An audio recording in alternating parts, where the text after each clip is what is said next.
normally do my keynote in flip-flops, but there are forces outside of my control, such as British Airways, CityLink, who, like Andy said, misplaced my luggage, so hence their outfits.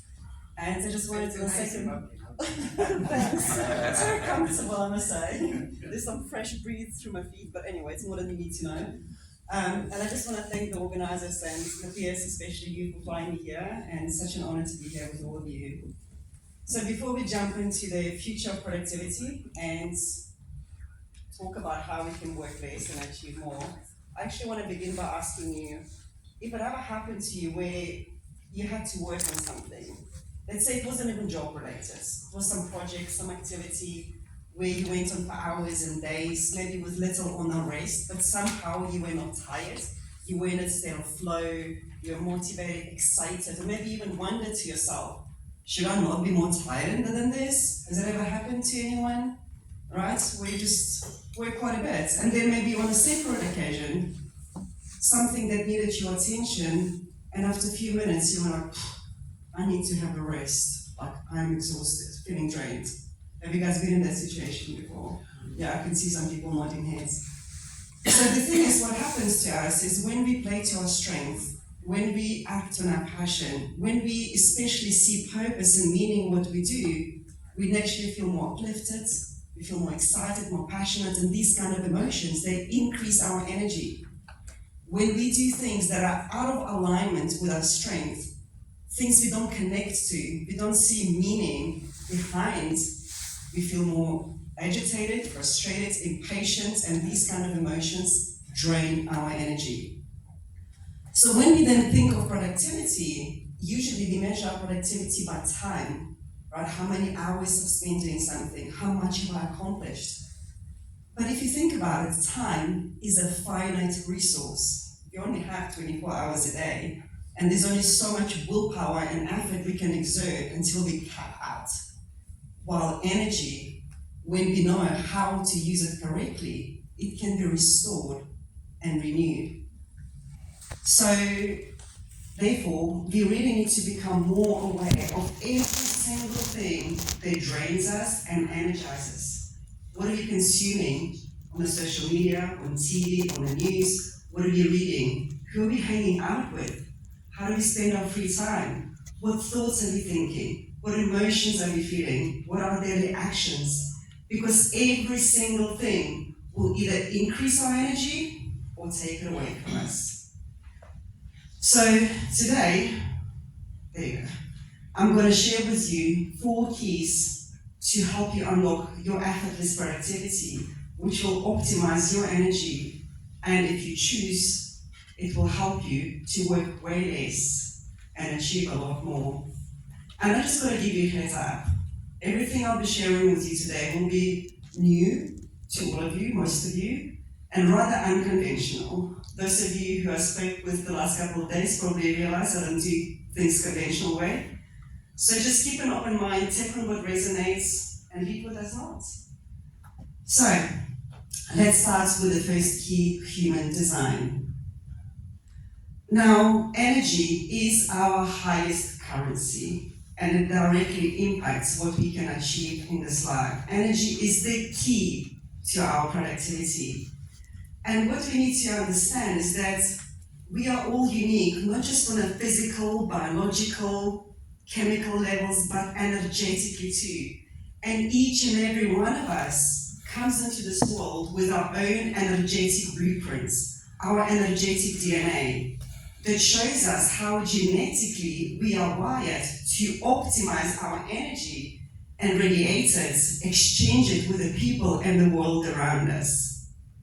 So this energy blueprint is presented to us via our energy type. And energy type is a foundation of a framework called human design. I'm very curious, has anyone heard of human design here? By show of hands? No. Okay, so have you guys ever heard of Mybricks, DISC, StrengthsFinder? Those are the profiling tools that assess your personality. They measure your strengths, your weaknesses, whether you're introvert, extrovert, etc.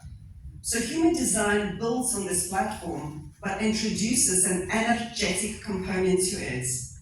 And as such, it has a potential to transform how we work and how we live our lives, because it shows us the mechanics of how genetically we are wired to operate and where our true potential lie.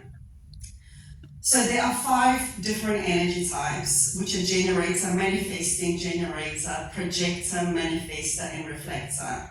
And in this room, we're going to have a mix of 5, possibly 4, because one of them is really rare. And the way they show up, the way they stay energized, productive, the way they even set and accomplish goals is different for each type. So let's have a look in more detail what they are. So firstly, when I talk about energy type, it's a container. So 7 to 9% of population people will be manifestors. But just because 2 people who are both manifestors sitting side by side, it doesn't mean they're going to be the same people. All it means is just the way they optimize the energy is going to be similar.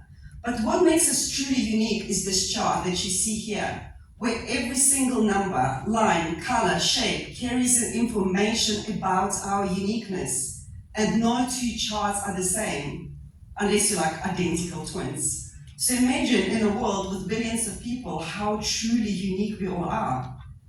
So now back to manifestors. These are the people with tremendous energy to start things. So when it comes to productivity, they are here to start things, but not so much to finish them. They just simply run out of energy. They're also very multi-passionate and they love to multitask. The key things to their productivity as a manifestor is to inform other people of their actions, because by informing others, they can gain the invaluable support for people to help them finish what they start.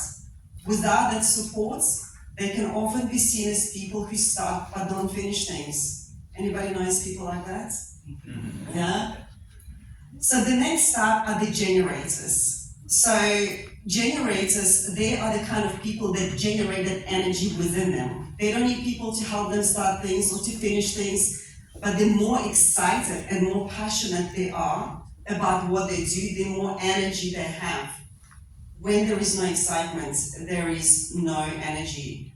So for these people, when it comes to productivity, the key for them is to prioritize the excitement. So starting the day as much as possible on things that they feel most passionate and fulfilled doing. The next type, no, it's not the it's because we need to meditation. Okay. So the next type are the manifesting generators. They are the mixture between manifestors and generators. And for these people, once again, just like generators, they've got boundless energy as long as they feel excited and passionate and fulfilled. But unlike generators, they're actually here to multitask. One of the geniuses, I guess, is they're here to find shortcuts. But at the speed they're moving, those are the people who move really, really fast. They're multi-passionate, and it's really hard to keep up with them. So trying to multitask and looking always for the shortcuts, they often end up skipping steps and then going back and doing it all again. So sometimes when I work with manifesting generators, it's the one thing I hear from them. It's like, I messed it up again. I've got to repeat the same thing, but it's actually not messing up. It's just the way the energy flows. And for them, trying to focus on one thing at a time, like what generators meant to do, can actually feel very draining. So these people are here to multitask. The next type that we'll have here in this room, I'm sure there will be some projectors, and if you guys are curious, I can check your types afterwards.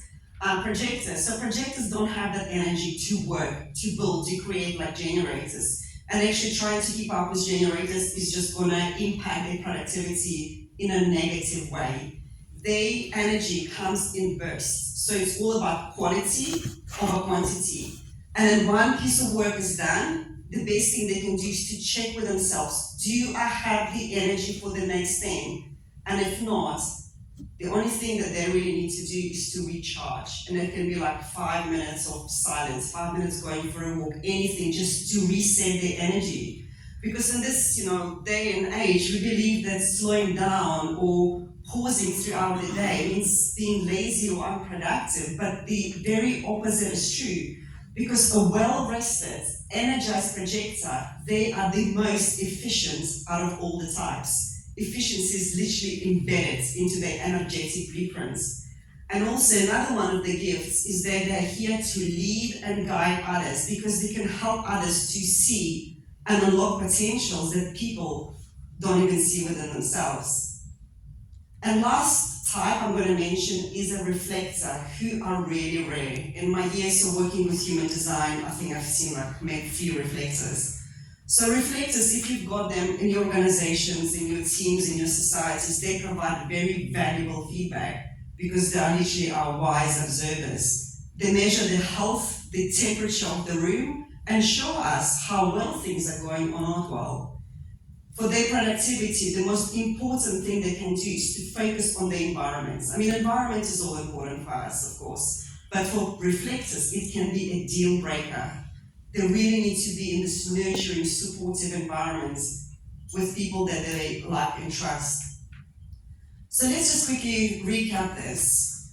Why does, I can't even say understanding, because one thing is to understand it, another thing is to understand it, to really start living and implementing this. Why does this help us to increase our productivity, to energize ourselves?